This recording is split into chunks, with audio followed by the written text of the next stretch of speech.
കേരള രാഷ്ട്രീയത്തിൽ കോൺഗ്രസിനെ പിടിച്ചുകുലുക്കിക്കൊണ്ട് മാങ്കൂട്ടം വിഷയത്തെ ആളിക്കത്തിക്കുമ്പോൾ പാണക്കാടും മുസ്ലിം ലീഗും അതിനിർണായകമായി മാറുകയാണ്. വി.ഡി. സതീശൻ പറഞ്ഞതുപോലെ ടീം UDF ആയി കട്ടയ്ക്ക് നിൽക്കുന്ന രണ്ട് പാർട്ടികളുണ്ട്. അത് കോൺഗ്രസും ലീഗുമാണ്. ഇവിടെ കോൺഗ്രസിനെതിരെ പ്രയോഗിക്കപ്പെടുന്നത് ഒരർത്ഥത്തിൽ അല്ലെങ്കിൽ മറ്റൊരർത്ഥത്തിൽ പ്രത്യക്ഷത്തിലല്ലെങ്കിൽ പരോക്ഷമായി ലീഗിനെ ബാധിക്കും. UDFന്റെ വിജയത്തിൽ ആഹ്ലാദം പോലെ തന്നെ പരാജയം കനത്ത ക്ഷീണം കൂടി ലീഗിന് സമ്മാനിക്കും. അതും തദ്ദേശ തെരഞ്ഞെടുപ്പ് അടക്കം മുന്നിൽ വന്ന് വാതിലിൽ മുട്ടി നിൽക്കുന്ന സാഹചര്യം കൂടി ഇവിടെയുണ്ട്. അതുകൊണ്ടാണ് മാങ്കൂട്ടത്തിന് പുറത്തേക്കറിയുന്ന സാഹചര്യത്തിൽ ലീഗും ചില കരുതലെടുക്കുന്നത്. കാരണം പഴയ കുഞ്ഞാലിക്കുട്ടി ഐസ്ക്രീം കേസ് അവർക്കിന്നും നല്ലതുപോലെ അറിയാം. കാരണം ആ ഐസ്ക്രീം അലിയാൻ അത്ര നാളുകൾ എടുത്തു. ലീഗിനെ തകർക്കുന്നതിന്റെ ഭാഗമായി കൊല്ലങ്ങൾ കുഞ്ഞാലിക്കുട്ടിയെ വേട്ടയാടിയിട്ടുണ്ട്. ഇവിടെ മറ്റൊരു കാര്യം കൂടി പറയേണ്ടതുണ്ട്. കഴിഞ്ഞ നിലമ്പൂർ ഉപതെരഞ്ഞെടുപ്പിന്റെ സമയത്ത് തെരഞ്ഞെടുപ്പ് പ്രചാരണങ്ങളിൽ ഒരു മൂവർ സംഘത്തെ 3 യുവ നേതാക്കളെ നമ്മൾ കണ്ടു. ഒന്ന് മാങ്കൂട്ടമാണെങ്കിൽ മറ്റൊന്ന് ഷാഫി. ഇവിടെ ഒരാൾ കൂടിയുണ്ട്. അത് PK ഫിറോസ് എന്ന ലീഗിന്റെ യുവ നേതാവാണ്. തെരഞ്ഞെടുപ്പ് ഉദ്യോഗസ്ഥർ ഷാഫിയുടെ പെട്ടി നിലത്തിട്ട് പരിശോധനാ നാടകം നടത്തിയപ്പോൾ പോലും കൂടെ ഉണ്ടായിരുന്നത് PK ഫിറോസ് ആണ്. ഈ PK ഫിറോസിനെ സഹോദരന്റെ കഞ്ചാവ് കേസിൽപ്പെടുത്തി ഇല്ലാതാക്കാൻ നോക്കി.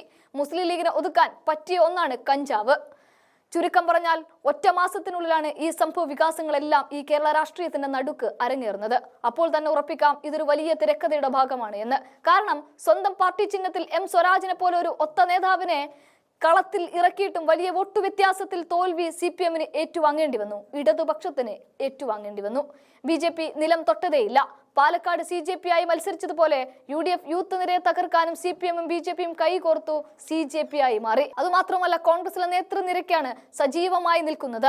കോൺഗ്രസിന്റെ യൂത്ത് നിരയാണ്. ഈ നിര ശക്തി പ്രാപിക്കുമ്പോൾ കേരളത്തിലെ യുവനിര വോട്ടുകൾ മുഴുവനും UDF അക്കൗണ്ടിൽ വീഴുന്ന തരത്തിലുള്ള പ്രകടനമാണ് കഴിഞ്ഞ ഉപതെരഞ്ഞെടുപ്പുകളിലെല്ലാം നമ്മൾ കണ്ടത്. അത് പാലക്കാടായിക്കോട്ടെ, നിലമ്പൂർ ആയിക്കോട്ടെ, ചേലക്കര ആയിക്കോട്ടെ. പാലക്കാടും നിലമ്പൂരും വിജയിച്ചുവെങ്കിൽ ചേലക്കരയിൽ ഇടതുപക്ഷത്തിന്റെ ഭൂരിപക്ഷത്തെ പിടിച്ചു താഴ്ത്താനും പറ്റി.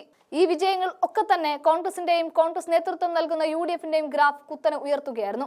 ഇവിടെയൊക്കെ മുതിർന്ന നേതാക്കളെ നിലയുറപ്പിച്ചുകൊണ്ട് ഗംഭീര പ്രകടനം കാഴ്ചവെച്ചിരിക്കുന്നത് യുവ നേതാക്കൾ തന്നെയായിരുന്നു. ചാണ്ടി ഉമ്മൻ 3000 വീടുകളാണ് ഇങ്ങനെ ഒറ്റയടിക്ക് കയറി തീർത്ത് വോട്ടുറപ്പിച്ചത്. എന്നാൽ ഇവിടെ എടുത്തു പറയേണ്ടുന്ന ഒരു കാര്യമുണ്ട്. കഴിഞ്ഞ 10 വർഷമായി കേരളം തുടരെ ഭരിച്ചുകൊണ്ടിരിക്കുന്ന, എല്ലാം ശരിയാക്കാൻ ഉറപ്പോടെ വന്ന CPM-ഉം കോൺഗ്രസ് വിജയിച്ച് മുന്നേറുന്ന ഈ കാലയളവിൽ കുത്തനെ താഴുകയായിരുന്നു. ആദ്യം തന്നെ KK ശൈലജ ടീച്ചർ വളർത്തി വലുതാക്കി എന്നവകാശപ്പെടുന്ന ആരോഗ്യ മേഖല വീണ ജോർജിന്റെ കൈകളിൽ കിടന്ന് ഞെരുങ്ങി ശ്വാസം മുട്ടി ഇല്ലാതെയായി. കോട്ടയത്തെ മെഡിക്കൽ കോളേജ് കെട്ടിടം തകർന്ന ബിന്ദു എന്ന സ്ത്രീ കൊല്ലപ്പെട്ടതൊക്കെയായി. പിന്നീട് തിരുവനന്തപുരം മെഡിക്കൽ കോളേജ് ഡോക്ടർ ഹാരിസിന്റെ വെളിപ്പെടുത്തൽ. ഇങ്ങനെ തുടങ്ങുന്നു ആരോഗ്യ മേഖലയുടെ തകർച്ച.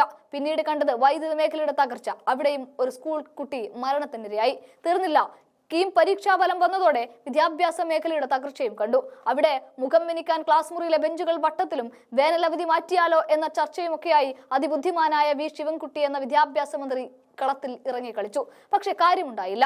ഇനി പറയാനുള്ളത് വന്യജീവി സംഘർഷത്തിൽ മണിക്കൂറുകൾ വെച്ച് കേരളത്തിലെ മലയോര ജനതയുടെ ജീവൻ വന്യമൃഗങ്ങൾ കൊന്നു കാർന്നു തിന്നുന്നത് കൊണ്ട് അങ്ങനെ ഇരിക്കുമ്പോൾ AK ശശീന്ദ്രൻ പാട്ടുപാടി അരങ്ങ് തകർത്തു.